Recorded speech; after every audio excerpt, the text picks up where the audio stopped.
Imaginemos una mesa de un grupo de amigas. Escuchemos sus risas, veamos su cercanía, su confianza. Están hablando de todo un poco y de nada. Repentinamente, una de ellas dice algo y las demás cambian el gesto. Un breve silencio. Muy probablemente, otra le abrace o le apriete la mano. Una de ellas podría decir, a mí también me pasó. Y empezar o continuar una conversación que es parte de la vida cotidiana de una mujer en Latinoamérica. La violencia. En este episodio hablaremos de la violencia contra las mujeres y las niñas y cómo marca nuestras vidas y da sentido a diversas luchas. Este podcast se produjo en el marco de la campaña Nada justifica la violencia contra las mujeres del proyecto PNUD Infosegura Guatemala y ha sido posible gracias al apoyo del pueblo de los Estados Unidos de América por medio de la Agencia de los Estados Unidos para el Desarrollo Internacional, USAID por sus siglas en inglés. Que yo he nacido libre, que yo he nacido mía. Si yo a este mundo vine, fue para honrar la vida. La canción que acabamos de escuchar se llama Declaración y fue escrita por la joven cantante y poeta nicaragüense Sechia Ubao, y la letra es un buen punto de partida. Ya no tengo miedo. Pero las realidades de nuestra región, y nos referimos a Centroamérica y República Dominicana, un conjunto de países con realidades similares, nos deja saber que nacer mujer en esta parte del mundo tiene implicaciones sociales y personales que marcan millones de vidas, tal como nos lo cuenta Sechia. Ser mujer en Centroamérica a mí ha implicado, reconocerme como mujer y cuestionarme quién soy y qué es lo que quiero a niveles sexuales, emocionales, espirituales. Y yo siento que hasta el momento ha sido como un sortear muchas cosas, como ir desde la intuición y también desde escuchar las experiencias de otras personas, saber por dónde moverme, porque es muy peligroso. En Nicaragua, en Costa Rica, en Guatemala, en toda Centroamérica es muy peligroso. Y sí te puedo decir que yo crecí con mucho miedo de vivir, con mucho miedo de salir a la calle, con mucho miedo de simplemente salir a comprar a la pulpería, cosas así. Y poco a poco, y también por otras situaciones de violencia en mi vida, quizás desde muy pequeña supe lo que no quería, antes de saber qué era lo que de verdad quería. Débora Chacón es parte del Observatorio contra el Acoso Callejero, o CAC, en Guatemala. Entre otras cosas, hacen un mapeo permanente de diversos puntos de acoso a partir de denuncias que reciben en su sitio web. Y al acercarse en el mapa, los números y los puntos crecen. Es fácil comparar mentalmente este mapa con puntos de acoso como si de un mapa pandémico se tratara. Y a su manera, lo es. Algo que es como importante recordar es que está esta imposición social de que las mujeres son para estar en la casa, ¿verdad? Que las calles no son para las mujeres, ¿verdad? Porque tenemos que estar dentro de la casa haciendo todo el trabajo de cuidado mientras los hombres se ocupan de trabajar y de andar libremente en la calle, ¿verdad? Entonces, creo que parte de la violencia en los espacios públicos, especialmente el acoso callejero, viene de ahí. Para muchos hombres es molesto vernos en la calle, ¿verdad? O más que molesto, nos ven como ese objeto sobre el que se puede opinar, el que se puede tocar, el que le pueden expresar su deseo sexual de la forma más abusiva, ¿verdad? O sea, no nos ven como personas, ¿verdad? Las mujeres en los espacios públicos somos todo menos personas. El acoso es una de las formas de violencia más frecuentes y reconocibles en nuestras sociedades. Sin embargo, es esencial pensar que estas prácticas son parte de un elemento estructural mucho más complejo. En 2020, Infosegura publicó el reporte La cara escondida de la inseguridad, violencia contra las mujeres en Centroamérica y República Dominicana. El reporte describe una realidad en la que podemos entender la violencia contra las mujeres y las niñas por dos grandes factores estructurales. El primero, por un sistema de dominación masculina, es decir, de poder y violencia, que se ejerce desde los hombres, específicamente desde la forma dominante de serlo. Miguel Domínguez es educador y politólogo. Trabaja con chavas y chavos, como él mismo dice, para aprender e intercambiar visiones sobre el poder en la vida de las y los jóvenes de la región. O el punto de partida desde donde analizamos la violencia con relación a la masculinidad es que la mayoría, si no es que toda la violencia que sucede en el mundo, pues es causada por los hombres. Y personas que se mueven a partir de esta idea de masculinidad, ¿verdad? Dominante, sobre estos valores de ser hombre dominante y que impone, ¿no? Que debe someter a la otra o al otro para poder existir. Y en este caso, digamos, para las mujeres, y de la misma forma, ¿no? La mayoría, y yo creería que toda la violencia que sufren las mujeres es por causa de hombres, ¿no? Directa o indirectamente, por decisiones de hombres, ¿no? Por golpes de hombres, por complicidad de hombres, por estructuras hechas por hombres. Rafaela Sánchez Mora, coordinadora de la Unidad Técnica para la Igualdad de Género y el Empoderamiento de las Mujeres de PNUD Costa Rica, nos explica algunas de las formas en que la violencia contra las mujeres se manifiesta. Es fundamental reconocer, cuando hablamos de caracterizar la violencia contra las mujeres en América Latina y el Caribe, que existen especificidades que se dan en cada uno de los países. Pero lamentablemente la violencia contra las mujeres tiene características que son muy similares en todos los países. Una tiene que ver con poder reconocer que la violencia no se manifiesta de una manera, sino que se hace de múltiples formas, o sea que tiene múltiples expresiones que pasan por la violencia psicológica, que pasan por la violencia patrimonial, que pasan por la violencia física, que pasan por la violencia sexual, que pasan también dependiendo del ámbito donde se manifieste, ¿verdad? Porque muchas veces pensamos la violencia contra las mujeres solo en el ámbito de las relaciones de pareja, y claro que allí hay una incidencia lamentable, ¿verdad? Y cuando digo lamentable me refiero a las altísimas cifras que hay de denuncias que ponen las mujeres frente a las situaciones que viven en su hogar, ¿verdad? Y en sus relaciones de pareja.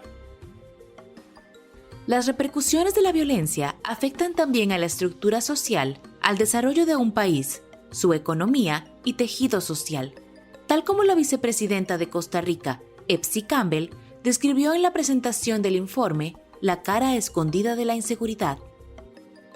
Aquí nada más quiero decir que esa violencia económica de las mujeres además tiene impactos tremendamente negativos en el desarrollo económico de los países. Y hasta que lo terminemos de entender, nos daremos cuenta que la falta de inversión que estamos haciendo o que se hace en los estados, la falta de decisiones que muchas veces toma el sector privado para incorporar a las mujeres, además es una pérdida económica. Es una violación a los derechos humanos de las mujeres, pero es una pérdida económica. Los datos de los que disponemos actualmente plantean que el Producto Interno Bruto en nuestra subregión, en Centroamérica, podría aumentar entre un 17 y un 30%. O sea que estamos hablando de una situación en la cual esa violencia que ya recae inaceptablemente sobre las mujeres genera unos problemas sostenidos en el corto, en el mediano y en el largo plazo, con impactos económicos también que son de tipo inaceptable. Pensemos en esas diversas formas en que se manifiesta la violencia contra las mujeres, tal cual señalaba Rafaela y la señora Campbell.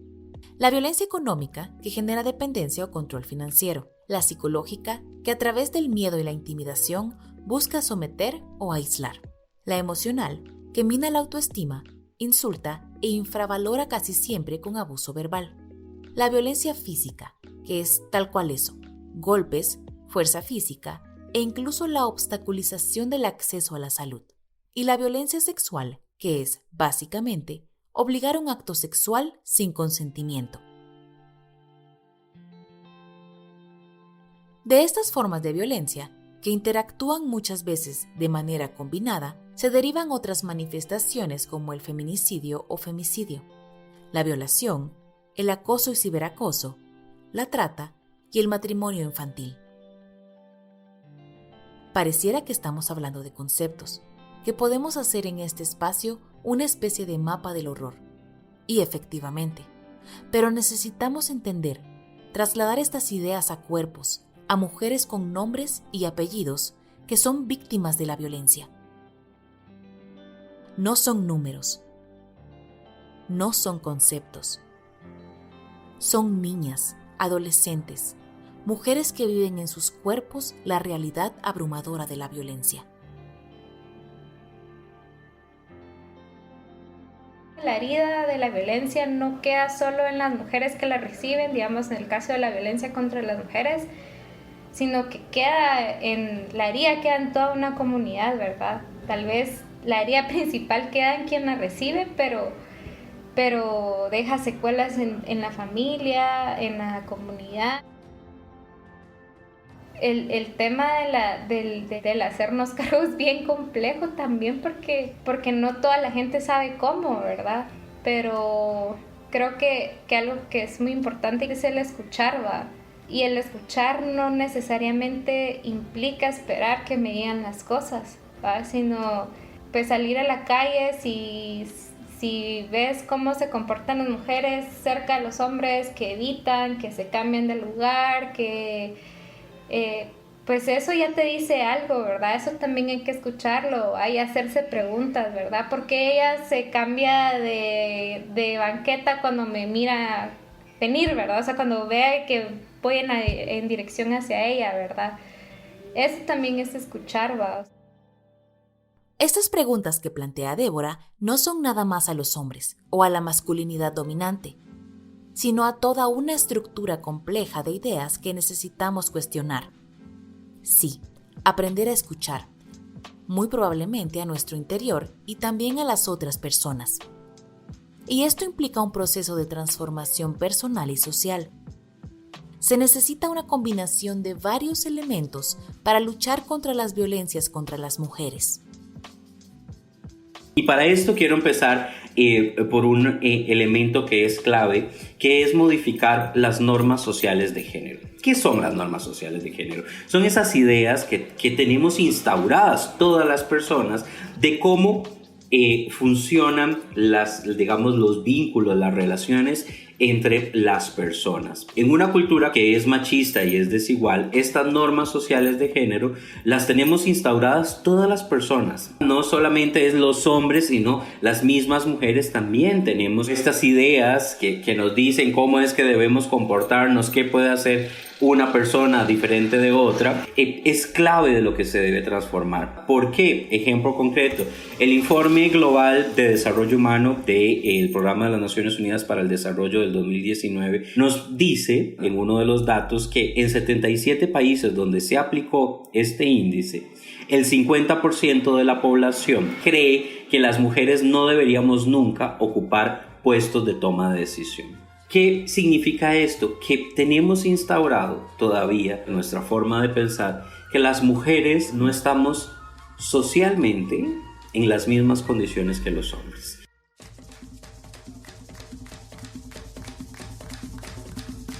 Fuera de mí el miedo, fuera de mí la rabia, fuera de mí las ganas de bajar la mirada. Fuera de mí el miedo, fuera de mí la rabia, fuera de mí las ganas de bajar la mirada. Fuera de mí el miedo, fuera de mí la rabia. O sea, yo te hablo desde una persona que ha tenido acceso a educación superior, que ha podido estudiar en colegio privado, en una universidad privada, que ha podido migrar y estar bien, porque la gran mayoría de mujeres en Nicaragua y en Centroamérica no pueden hacer eso. O sea, solo ayer se encontró en estado de descomposición a una señora nicaragüense que migraba a Costa Rica de forma irregular y tenía 14 días desaparecida.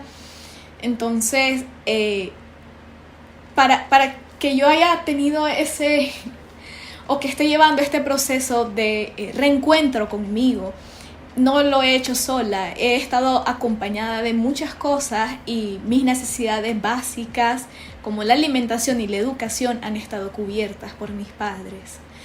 Entonces, no debería ser un privilegio, pero en nuestro contexto lo es. Y esta honesta declaración de Sechia es un claro ejemplo de la segunda causa estructural de la violencia contra las mujeres, según el reporte La cara escondida de la inseguridad. Y es una combinación de elementos sociales relacionados con la realidad de nuestros países: inseguridad, delincuencia, crimen organizado, falta de voluntad política.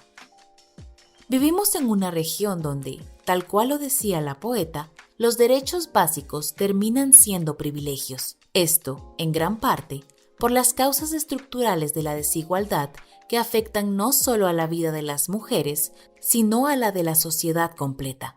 Muchas veces las personas pensamos, bueno, pero ¿y qué pasa con los hombres que son víctimas de la violencia? Sí, ¿verdad? Lamentablemente la violencia impacta a las mujeres y a los hombres y a todas las poblaciones en realidad, pero como vivimos en una sociedad que tiene una estructura que es en su cultura fundamentalmente machista y desigual, las mujeres somos mayoritariamente víctimas de esta violencia y por eso se ha necesitado que se creen leyes y políticas públicas específicas que nos permitan estar más protegidas. Y además, lamentablemente, conforme se va legislando en materia de violencia, o sea, donde se van realizando leyes para protegernos a las mujeres de las situaciones de la violencia, se van creando nuevos escenarios, ¿verdad?, en cómo se manifiesta. ¿A qué me refiero con esto? Por ejemplo, el crimen organizado. Identificamos que la trata a lo interno de los países, pero también la trata internacional, es uno de esos nuevos escenarios donde, junto con el crimen organizado que está vinculado, digamos, al tema de drogas, al tema de armas, ¿verdad?, se identifica la violencia contra las mujeres, porque las mujeres lamentablemente resultamos ser moneda de cambio.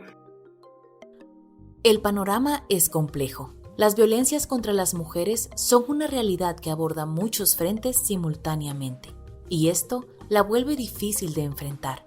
De ahí que se necesiten tanto las reflexiones personales, familiares, comunitarias, que son esenciales en esa transformación de las normas sociales de género, como el involucramiento directo de funcionarias y funcionarios públicos, la voluntad política y también empresarial, entre un largo etcétera de voluntades que pueden cambiar esta realidad.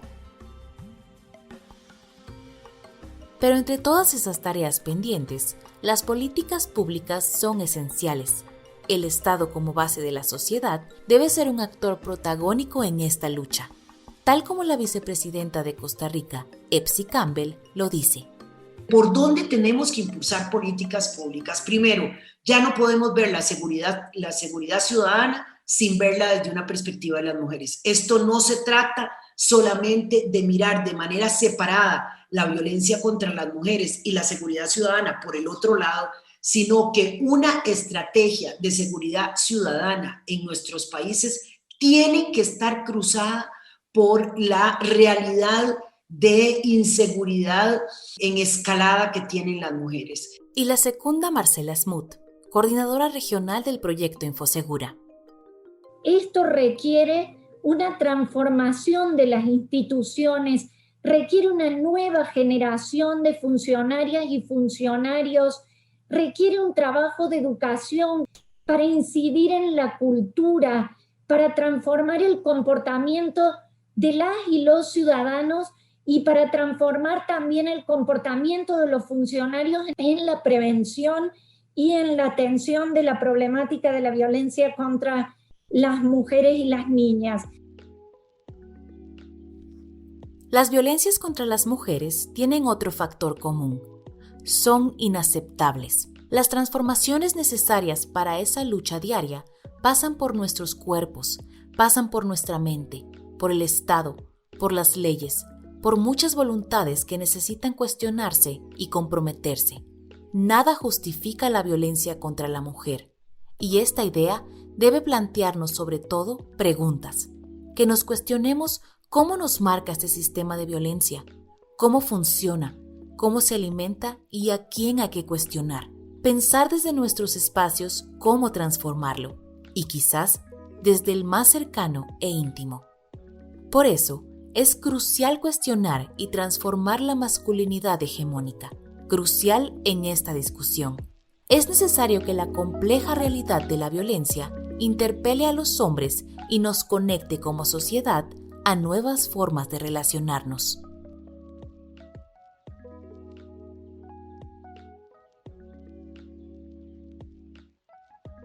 Este podcast se produjo en el marco de la campaña Nada justifica la violencia contra las mujeres, del proyecto PNUD Infosegura Guatemala, y ha sido posible gracias al apoyo del pueblo de los Estados Unidos de América por medio de la Agencia de los Estados Unidos para el Desarrollo Internacional, USAID por sus siglas en inglés. Las opiniones y los puntos de vista que se presentan en este podcast son exclusiva responsabilidad de sus autores y no reflejan necesariamente los de USAID, del Gobierno de los Estados Unidos, del PNUD o de los países miembros de las Naciones Unidas. La producción técnica y periodística estuvo a cargo de Servicios Ocote. Fuera de mí el miedo, fuera de mí la rabia, fuera de mí las ganas de bajar la mirada. Fuera de mí el miedo, fuera de mí la rabia, fuera de mí las ganas de bajar la mirada. Fuera de mí el miedo, fuera de mí la rabia, fuera de mí las ganas de bajar la mirada. Fuera de mí el miedo.